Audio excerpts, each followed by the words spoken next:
pickup just got easier at Southeast Elementary. All you have to do is place this QR code in your dash. School staff will then scan the QR code with their device to save your spot in line.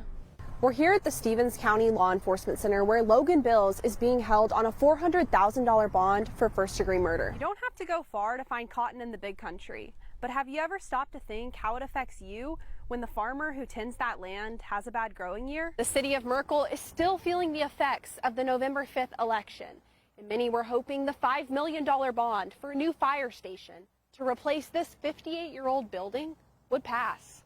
When people come to the cemetery to visit their loved ones, they expect it to be well maintained. But we took a walk through the Abilene Municipal Cemetery and found a lot of graves sinking in just like this. Not long ago, many roads in Ballinger looked like this. But the city has taken action, and on Thursday alone, they paved 6 blocks. The nativity scene stirred emotions for many at Monday morning's Nolan County Commissioners meeting. Some arguing that a separation of church and state is necessary. Others saying it's a historical item. Copeland, good morning. What can you tell us about the situation and the suspect at large? Good morning, Alejandra. Last night around 9:30 p.m., police say they tried to perform a traffic stop. According to police, this is when James Wesley Key shot at the police officer. 22 residents came forward during the public comment section to talk about their concerns about the city's lack of financial transparency. The city officials also adopted a 29% tax rate increase, along with an increased water rate. Now, many residents still have questions after this meeting, and city officials are expected to answer them at tonight's town hall meeting. The city will be spraying between the hours of 10 p.m. and 2 a.m., and residents are encouraged to stay inside during these hours. And be sure to look out for things that might be holding water and attracting mosquitoes, like this trash can. It is still early here at Alcorta Elementary, where students are returning to school today, and keeping them safe starts with keeping your eyes up and your phone down. It is very cold out here. I've pulled out all the stops with my gloves, hat, jacket. I'm all bundled up, and several schools across the big country are delayed this morning, and some are canceling altogether. We'll keep you updated on that throughout the morning. And this is coming as winter weather is making its way across the area. I'm here at Stuff the Trucks, where the event is in full swing. Clark Nissan is partnering with communities and schools and K-Texas News to gather everything from pencils to backpacks for the upcoming school year. Now, for those who weren't able to make it to this feast tonight, HEB is teaming up with Meals on Wheels, and they're planning to deliver 1,300 meals to those homebound residents. Now, we've been smelling this turkey, and it smells great. I think we're about to get us a plate. The Cooper Cougars will be taking on Azle here tonight at Shotwell Stadium. And to get that energy up, they had a pep rally this morning. I'm here in Abilene, where the city is implementing water restrictions starting August 7th. You can see this address ends in an even number, so they'll water their lawns on Tuesday and Saturday. Bell ringers outside the stores are a sign the holidays are here. K-Texas reporter Copeland Welch spoke with a bell ringer about why he does it. Happy holidays. Happy holidays. Thank you very much, ma'am. Happy holidays, ma'am. Alfredo Gonzalez has been ringing the bell for the Salvation Army's Red Kettle campaign for the past 2 years. Makes me feel good inside, sir. I really enjoy it. I really enjoy it. It's my second year, like I said. I really enjoy it. Nice people come by. Gonzalez tells us some people see how you doing, drop some money in the bucket, while others create lasting relationships. Oh, they'll come back and say, hey, I seen you. I brought you some tamales from the restaurant down there. Captain Josh McCain says the tradition of ringing the bell is over a century old. The bell is a message of hope.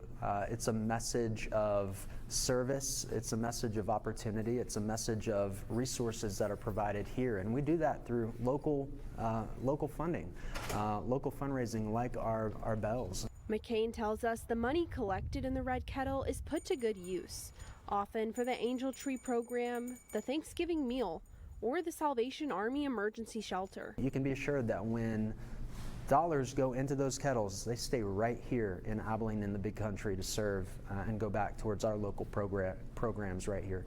Gonzalez says while he doesn't have much right now, he won't forget to help others even when he does. I really enjoy it. I really enjoy doing this.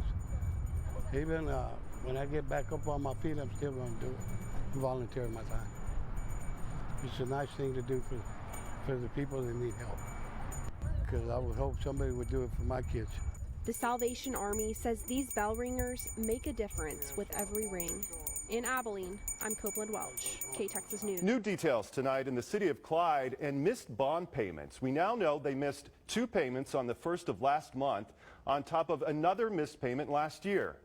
KTexas reporter Copeland Welch spoke with a bondholder who has some concerns. After 2 weeks of silence from the city of Clyde, we called to get answers again. Hello, this is Copeland Welch with KTexas News. I was calling to see if the city manager or mayor is in to talk about the missed bond payments. The mayor is not in, and the city manager is in a meeting right now. People always have choices. Not every community in that area is defaulting on their bonds because it hadn't rained.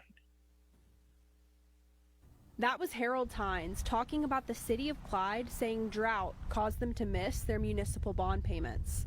Tynes has worked as a chief financial officer at multiple firms, and he owned 2 bonds for the city of Clyde up until Tuesday morning. I looked on Friday the 30th, and I had one on the Clyde bonds.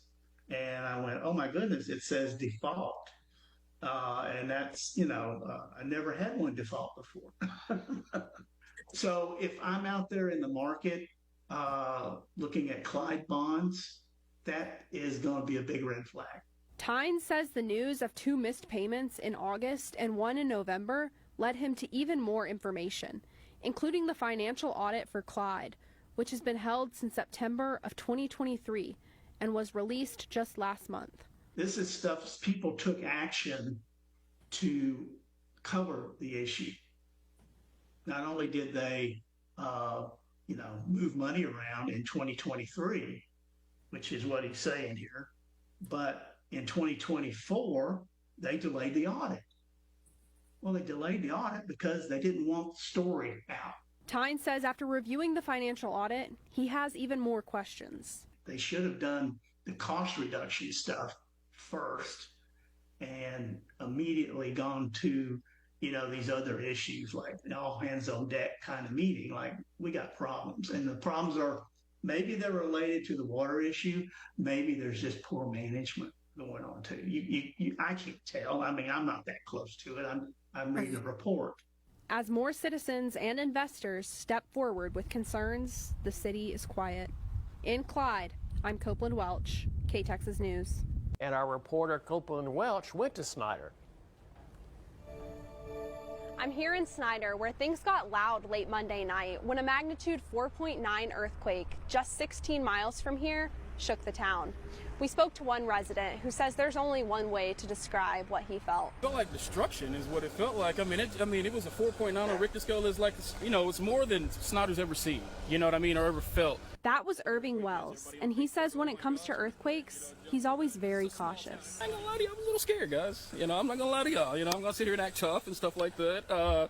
I was scared, man. So anything you do with the earthquake, you got to kind of watch out because you don't know what's going to happen with the ground underneath you. We spoke to Moira Plantier, an adjunct professor of geology at Hardin-Simmons University, and she says there are some possible causes for the increase in earthquake activity. There are some weaknesses in the bedrock up there.